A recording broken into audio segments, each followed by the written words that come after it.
La scène politique ivoirienne traverse l'une de ses périodes les plus décisives. Entre crise interne au PPACI, succession ouverte après l'annonce de la retraite de Laurent Gbagbo, et division autour des législatives, une question domine. La gauche ivoirienne est-elle en train de s'effondrer ou de se réinventer? Dans cette vidéo, nous décortiquons les positions, les tensions et les ambitions cachées derrière les discours, les révélations et les stratégies qui s'affrontent. Installez-vous car vous allez comprendre ce qui se joue réellement derrière les mots, les alliances et les silences. Like et abonne-toi pour plus d'analyses politiques claires et sans filtre. Armand Gaël Lakpa, au regard de cette actualité concernant le PPACI notamment et de façon générale la gauche ivoirienne, comment vous répondez à cette interrogation? La gauche ivoirienne est-elle à la croisée des chemins? Vu le contexte, vous savez, nous sortons des élections présidentielles 2025. Normalement, si la gauche était réunie, était en ordre de bataille, c'est dès maintenant que la bataille 2030 devait commencer. Mais au lieu de cela, on est malheureusement servi par ce que j'appelle des feuilletons dignes de novelas au sein des partis de la gauche. Mais en même temps, ce qui m'interpelle plus dans le discours du président Laurent Gbagbo ce week-end, c'est qu'il dit qu'il faut continuer le combat contre le 4e mandat. Je m'interroge, on mène le combat contre le 4e mandat comment? Quand lui-même, à 2 jours de la présidentielle, avait fait une interview, et dans cette interview, moi je pense qu'il n'avait pas la posture d'un combattant dans cette interview-là. Ce qui a dû, au sein même du Front commun, a dû décourager bien d'une personne. Et aujourd'hui, après que tout cela se soit passé, pendant qu'on est dans une actualité des législatives où finalement, lui-même dans son propre camp, vous savez, ce qui se passe aujourd'hui, il faut que ça interpelle en fait. Ceux qui sont restés avec Laurent Gbagbo dans le PPACI, après le divorce, avec Afin Guessan, on pourrait les considérer comme les fidèles des fidèles. Les derniers des fidèles, on les appelle les Gor, Gbagbo ou rien.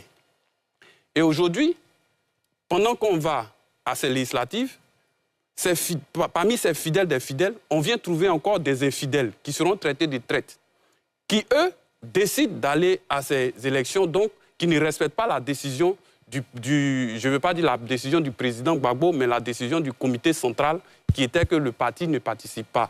Mais cette décision-là est prise pourquoi? Je le dis souvent, c'est la succession, c'est la bataille de l'héritage Gbagbo qui a commencé parce que quand il s'est exprimé à 2 jours de la présidentielle, il a dit qu'après les législatives, il prenait la retraite. Donc dès cet instant, je pense qu'aujourd'hui, pour des cadres qui sont ambitieux au sein de son parti, aussi fidèles qu'ils lui seront, aujourd'hui, chacun est en train de penser à son avenir politique. Donc il y en a certainement qui vont rester arc-boutés autour de Laurent Gbagbo, se servir de sa voix et de ce qu'il dit pour dire qu'ils sont avec Laurent Gbagbo. Mais il y a un autre groupe qui décide d'aller participer parce que justement, ils veulent être considérés comme cet enfant-là qui sort de la maison, va à la chasse, trouve le gibier et le ramène en famille.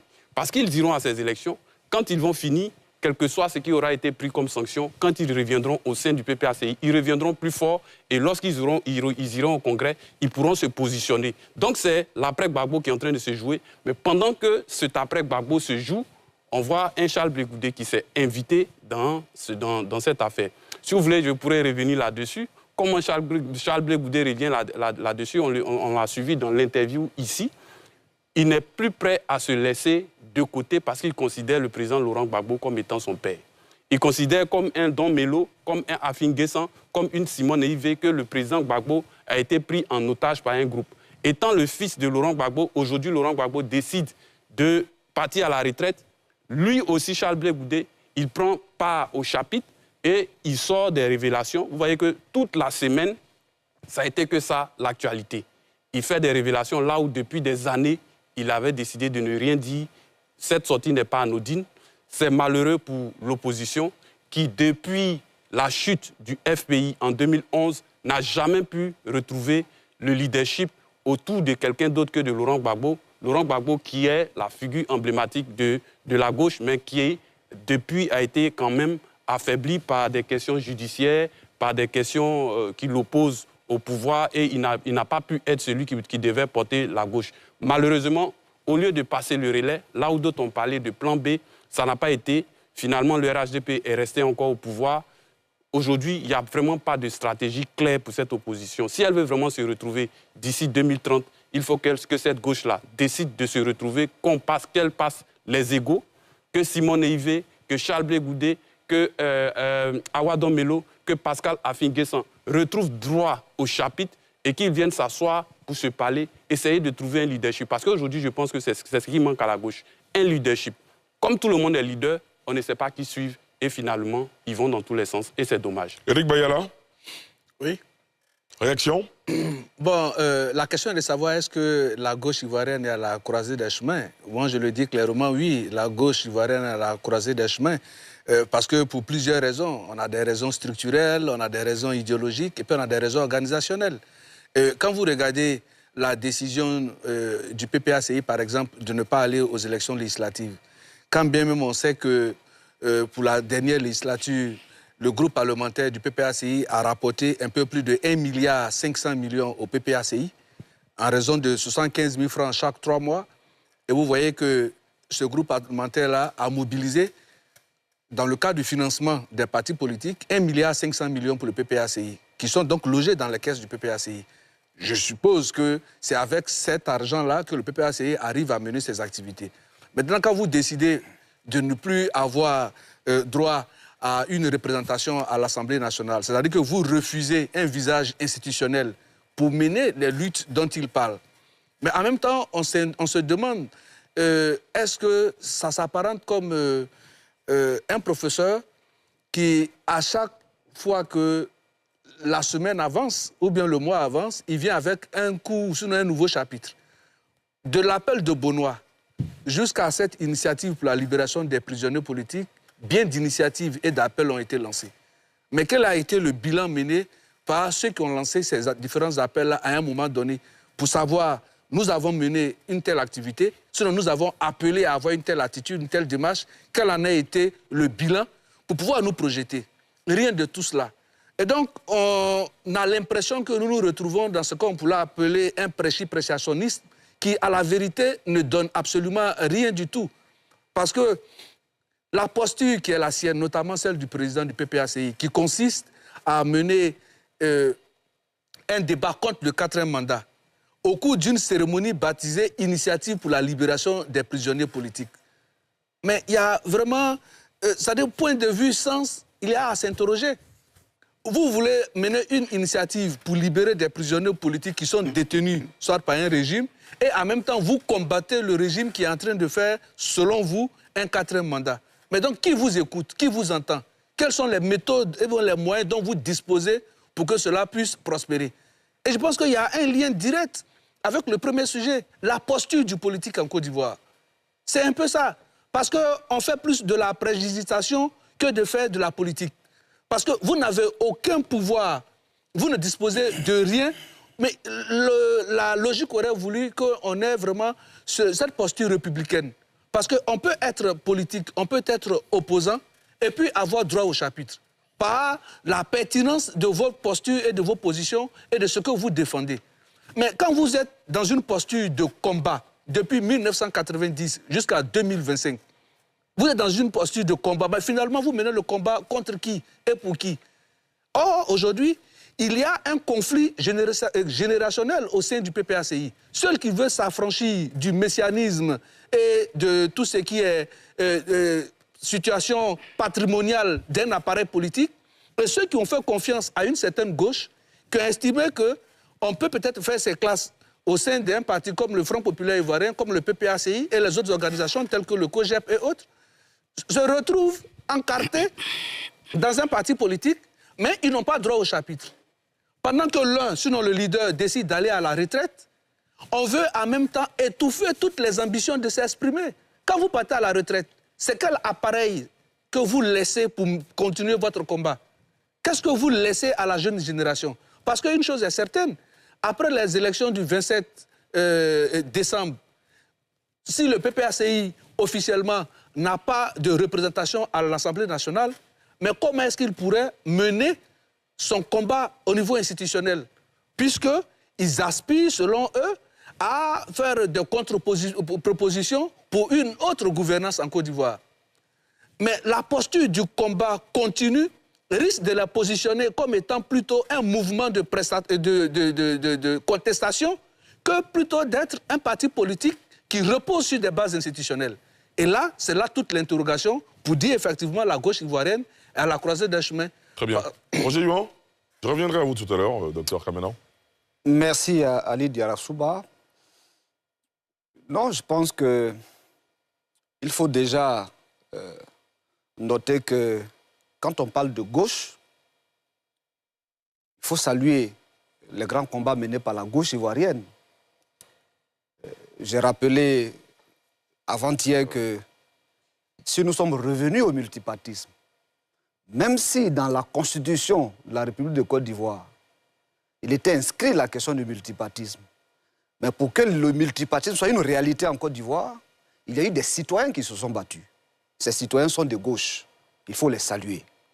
Donc la gauche fait partie de l'histoire de ce pays. Elle est une partie de l'histoire de la Côte d'Ivoire. Et puis après, le pays a traversé des crises. La gauche n'a pas été épargnée à ces crises que le pays a connues. La plus grande crise que la gauche a pu connaître, c'est celle de 2011, où on perd le pouvoir brutalement. Ça laisse forcément des séquelles. J'ai coutume de dire que, certes, nous sommes sortis de la crise, mais vous allez remarquer que la crise a élu domicile dans les cœurs des gens. Quand vous voyez le comportement des uns et des autres, même des acteurs politiques, quand vous voyez des gens prendre la parole, les vocabulaires même sont encore imbibés de la crise, des stigmates de la crise.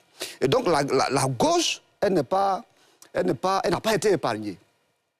Aujourd'hui, il faut que chacun se donne les moyens de se reconstruire. Se reconstruire parce qu'il faut mener les débats de fond pour le pays. Nos concitoyens ont des vraies préoccupations, Ali. Quand vous prenez la route qui quitte Soubré pour aller à Guéyo, c'est 80 km, c'est un calvaire. Quand vous prenez la route qui quitte Guiglo pour Taï, c'est dans la région du Cavali, Ali, c'est près de 80 km sur piste, c'est un calvaire. Ça, c'est les contrées reculées. Même à Abidjan ici, malgré les grandes infrastructures qui sont réalisées, faites un tour à la GESCO. C'est un scandale. Tout récemment, lors de la présidentielle, peut-être que ça n'a pas interpellé les uns et les autres. Regardez les salles de classe dans lesquelles nos politiques sont allés voter. C'est vrai, des efforts ont été faits pour construire des nouvelles salles de classe par-ci, par-là, mais il y a encore d'efforts à faire pour mettre notre système éducatif à niveau. Remarquez aussi, avec moi, que ceux de nos concitoyens qui ont des diplômes, parce que c'est difficile pour eux ici, ils préfèrent s'endetter pour sortir du pays. Et si on revenait au sujet de... Non, je reviens au sujet. Non, c'est pour vous dire. C'est pour vous dire que le défi pour les politiques aujourd'hui, c'est de se concentrer sur ce les conditions de vie de nos concitoyens. Plutôt que... Et nous, ADCI, le mouvement que nous avons créé, c'est vraiment pour faire la politique autrement. La politique des personnes, des positionnements, où les idées ne sont pas au cœur des débats, où les propositions ne sont pas mises sur la table pour qu'elles soient discutées, où les conditions de vie de nos concitoyens ne sont pas la priorité. Honnêtement, nous pensons que c'est une perte de temps pour le pays. Le temps ne nous attend pas. D'accord. Voilà. Très bien. Maître Maïté? Alors, moi, je pense qu'il faut créer le cadre d'un plateau pour que des civils viennent effectivement dans notre programme. Parce que, manifestement... Allez-y avec votre développement. Manifestement, s'il vous plaît. La question qui était posée, c'est de savoir effectivement si la gauche ivoirienne... est à la croisée des chemins. croisée des chemins. Ouais. Alors, moi, je pense que la réalité actuelle de la gauche ivoirienne est révélatrice des raisons du déclin de la Côte d'Ivoire 10 années durant, en raison précisément des débats de bas de ceinture auxquels nous assistons depuis un bon moment à travers la prise de parole des différents acteurs. J'ai noté que M. Charles Blé Goudé se distingue de jour en jour. Il a dû prendre une responsabilité et il essaie de faire vivre la gauche autrement. Mais sauf que on essaie de le freiner dans son élan avec des prises de position qui ne sont pas pour moi honorables. Quand on a joué un certain rôle dans l'histoire de la Côte d'Ivoire, comme il a dit, le multipartisme notamment. Mais ce que je m'avais dire, c'est que moi je prie pour que cette gauche puisse se ramasser. Le président Alassane Ouattara essaie de faire des efforts, mais des efforts visibles pour tous. Et je pense que nous avons intérêt à ce que nous ayons une véritable vie démocratique en Côte d'Ivoire, qu'il y ait une pluralité d'opinions. Donc pour nous, en tout cas pour moi précisément en tant que député, et j'allais dire au-dessus de moi, même pour ma partie politique, nous attachons du prix à la pluralité d'opinions pour que les débats soient véritablement démocratiques, que nous ayons une démocratie pluraliste effective. Nous allons en législative, la gauche ivoirienne, précisément le PPACI, a pris peur, n'a pas pu présenter des candidats. Il faut se cacher derrière des raisons qui n'en sont pas une, parce qu'avec la débâcle prévisible, je pense que le parti ne pouvait pas faire autrement que de se murer dans les raisons, des raisons qui sont avancées, mais qui ne sont pas effectivement tenables. Notamment à dire que non, il faut les prisonniers. Comment on peut, comme il a si bien dit, on ne peut pas aller tenir une assise pour réfléchir sur la libération des prisonniers et au même moment revenir en arrière, parler des 4e mandats. Vous voyez qu'il y a une sorte de discordance, une sorte de... J'ai l'impression que tout va à volo. La gauche est véritablement embrouillée. Et je pense qu'il faut mettre la gauche en prière. D'accord, très bien. La gauche ivoirienne est-elle réellement à la croisée des chemins, ou vit-elle simplement une transition inévitable? Dis-moi dans les commentaires, quel leader peut aujourd'hui unir la gauche? Partage cette vidéo si tu penses que plus de personnes doivent comprendre les véritables enjeux politiques du moment.